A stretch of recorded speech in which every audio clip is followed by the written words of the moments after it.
Hey guys, Noel here, and it is Saturday night, and while I've got some time to decompress, I thought it would be fun for us to do a video game review for the video game section of the YouTube channel.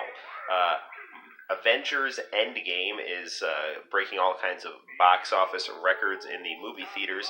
I have still not seen it because I have a baby and a wife that doesn't like to go see superhero movies, but I am a fan of Marvel Comics, and I am fairly familiar with the premise of Avengers Endgame because the sequel to my favorite video game on the Sega Saturn, X-Men Children of the Atom, is based on the Infinity Gauntlet story, and we're going to be reviewing that game tonight in its arcade version on the PlayStation 3. Tonight we're going to be reviewing Marvel Superheroes, and we've actually got some Japanese Spider-Man playing right here to, I think, fit the theme of a cool Japanese-made Marvel game. Yes, and the Japanese Spider-Man, he had a giant mech. Yeah, it's good stuff. They really need to do more with this. Alright, so, let's get our trusty Super Nintendo that doesn't work anymore. Set up our phone. Hit the lights, and I am actually going to hit the attract mode, as is our way, and you'll enjoy this while we hit the lights.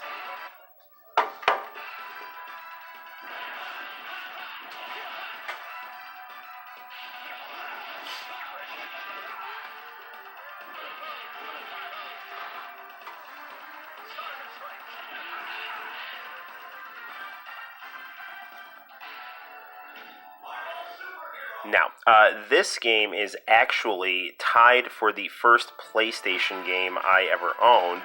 I got this Christmas morning 1997 with WCW versus the World, and I was one happy camper. I also have this game on the Sega Saturn, which has a slightly better frame rate than the Sony PlayStation version, a little bit more frames of animation. But I feel like the load time is actually a little bit slower on the Saturn version, but still both are great games. But this is the best version. This is the straight arcade version, so absolutely nothing is cut in 32-bit translation. And on top of that, there's no load times at all.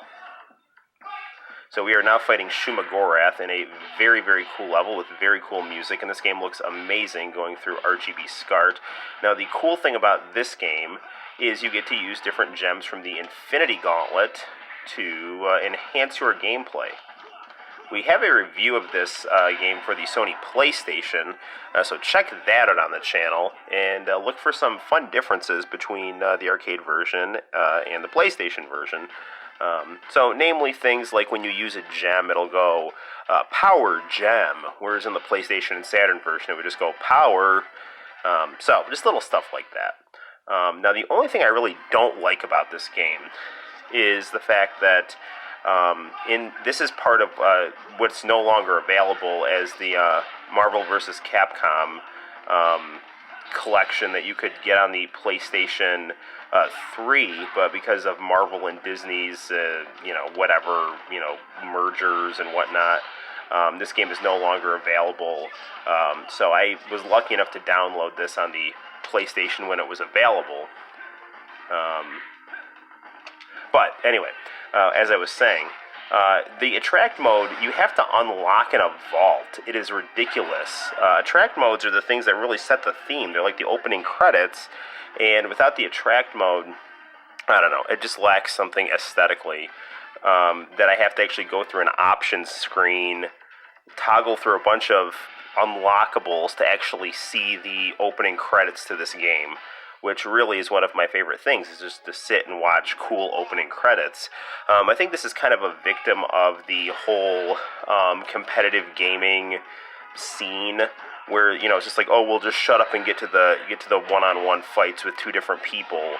And that really annoys me, because one-player fighting game experience is special. I mean, I was an only child. I tend to play these games by myself, and I enjoy playing them like that. It's very relaxing. I mean, I like playing with a a friend too, and competitive gaming is great to watch, but this stuff isn't just, balance and shut up and get to the game. There's a whole aesthetic beauty to these types of games that make them special, and that's really one of the reasons why the latest Marvel vs. Capcom was terrible, was because it was ugly. So there's that.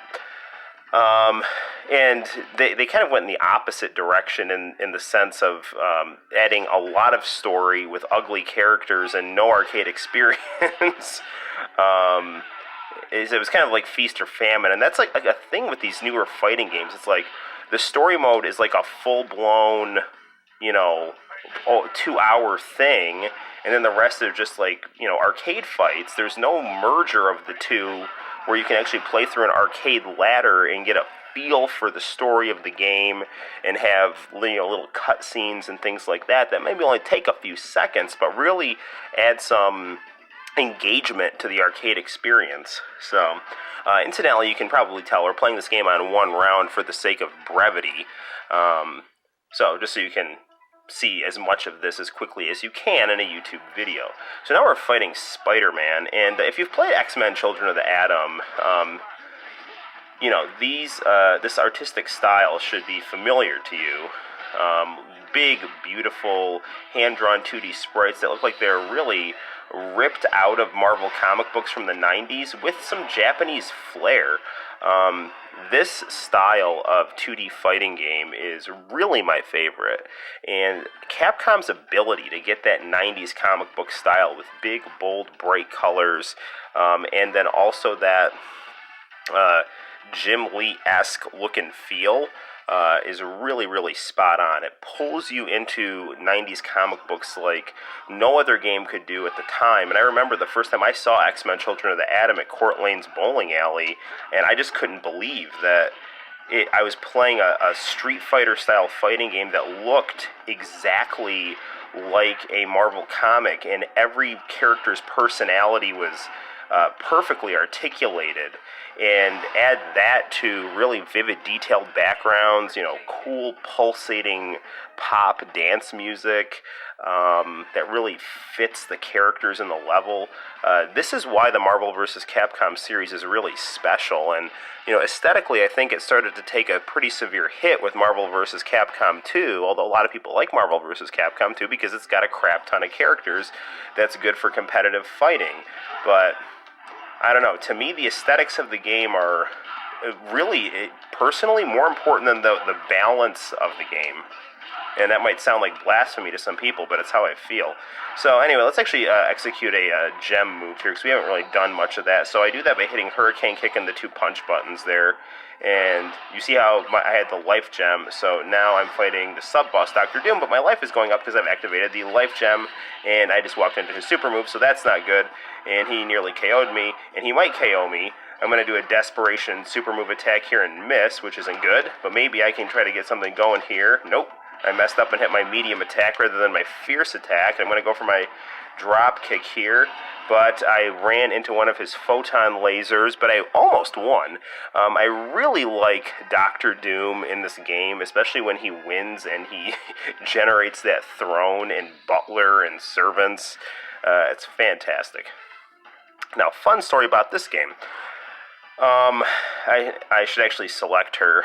Anita, the little girl that follows Donovan around, is actually from Darkstalkers, or a vampire hunter, or vampire savior, or vampire, depending on if you're playing Japanese versions of those games.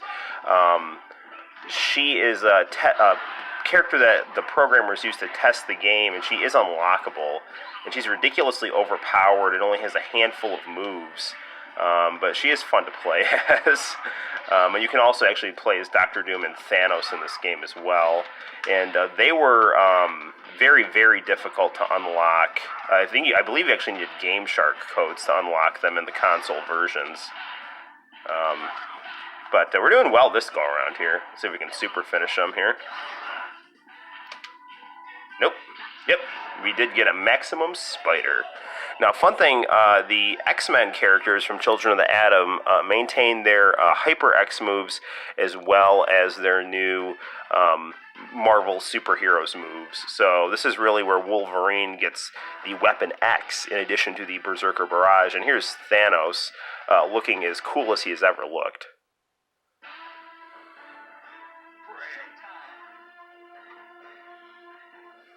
You're a fool. Did you truly think I'd allow you to defeat me? 1 billion souls have known death at my hand, and it's time you joined them. 1 billion? Really? You can count that high? Or did I messed that up? I think he was saying, did you count that all by yourself, or did someone count it for you? Either way, Spider-Man's trademark wit is there, and I'm paying for my smart alecky attitude right here as Thanos is spearing all over the screen. Really cool level in the background. You see all the Marvel superheroes that have been petrified by Thanos. You see She-Hulk and Scarlet Witch. So Thanos is using all those gems. So I was blocking right there, and that power gem super move KO'd me. Destiny awaits. So let's actually pick Anita and see what fun we can have here.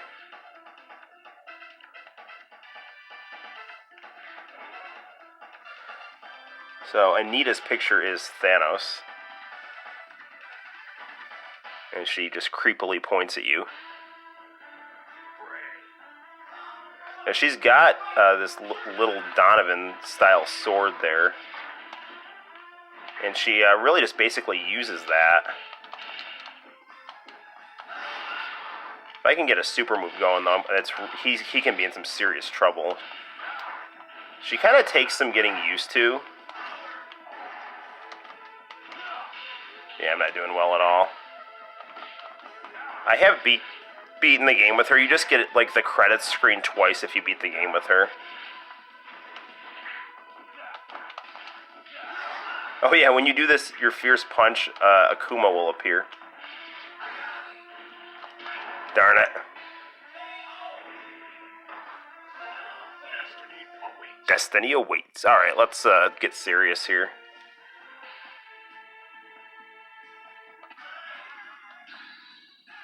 Take no damage from falls. Nice little hints and tips there. Alright, let's be Spider-Man again.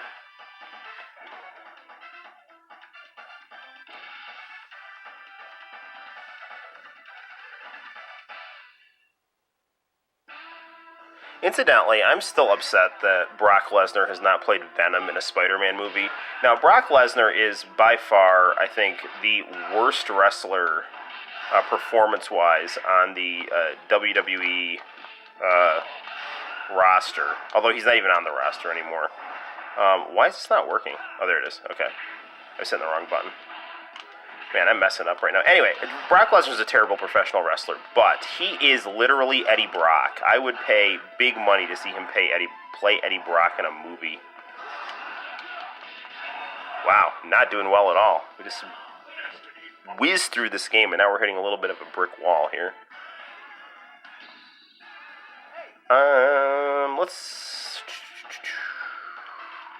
try Captain America. I'm trying to be characters that are in the Marvel movies, even though I much prefer the aesthetic of this game to the new Marvel cinematic movies, but I think it would be fun, since those movies are out right now and everyone is making a big deal out of them, rightly so, to be, major characters from those movies. So let's be Captain America, and I really like Captain America's 90s costume with the eagle wings on it.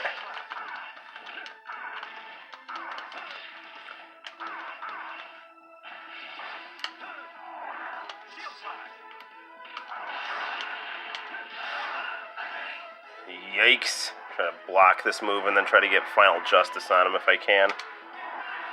Darn it. That stupid bubble.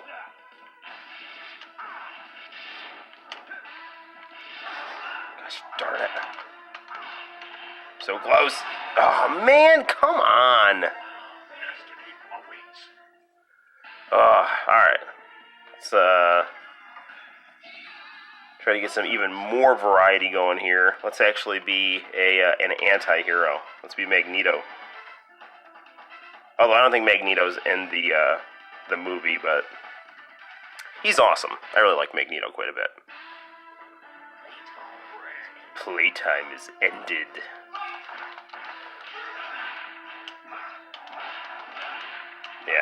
Not so bad now, are you? I've got this trope of Soviet villainy and African-American militancy. I've heard Magneto compared to Malcolm X quite a bit. I mean, if you read the 60s X-Men comics, he's totally the Soviet Union, but I really like Magneto's kind of complexity, though, because he's really got good motivations for doing what he does. You know, he just wants to help mutants, but he just, you know, is too violent about it. I'm supreme. So now, since Magneto's a bad guy, he doesn't unstone the superheroes. I was a fool to believe my base could provide safety for all mutant kind. I shall create a world for them. Let the earth have their other moon. A habitable moon, rich with life to be paradise for all mutant kind. From that day forward, all mutants were brought to Magneto's new world.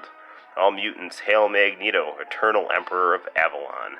Alright, Magneto, looking sharp. Now, I really love this ending credits music, so I'm actually going to let it play because it's quite good.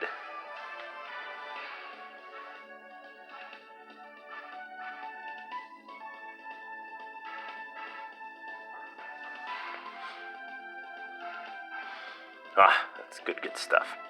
So there we have it, guys. That is Marvel versus Capcom. Not Marvel versus Capcom. Marvel Superheroes, the arcade edition for the PlayStation 3. In fact, when you download this game on the PlayStation 3, which you can't do anymore, it actually did come with the first Marvel vs. Capcom. So we should do a review of that game as well. But the Dreamcast version of Marvel vs. Capcom is really the arcade version, so there's not really any difference between it. This one is a little more special because for as good as the Saturn and PlayStation ports of this game were, they weren't quite as good as the arcade version. So this really is the arcade perfect Marvel vs. Why do I keep saying Marvel vs. Capcom? The arcade perfect Marvel superheroes. So, good stuff. So, I think you've got a nice feel for the credits here. We're approaching 17. We're past 17 minutes now, so I'll wrap this video up. I highly recommend this game. This really is the sophomore game in the Marvel vs. Capcom series, beginning with X-Men Children of the Atom, Marvel Superheroes, X-Men vs. Street Fighter, Marvel Superheroes vs. Street Fighter, Marvel vs. Capcom, Marvel vs. Capcom 2, Marvel vs. Capcom 3, and the really mediocre Marvel vs. Capcom Infinite. So there we have it, guys. Until next time, my name's Noel. Try again. Bye-bye.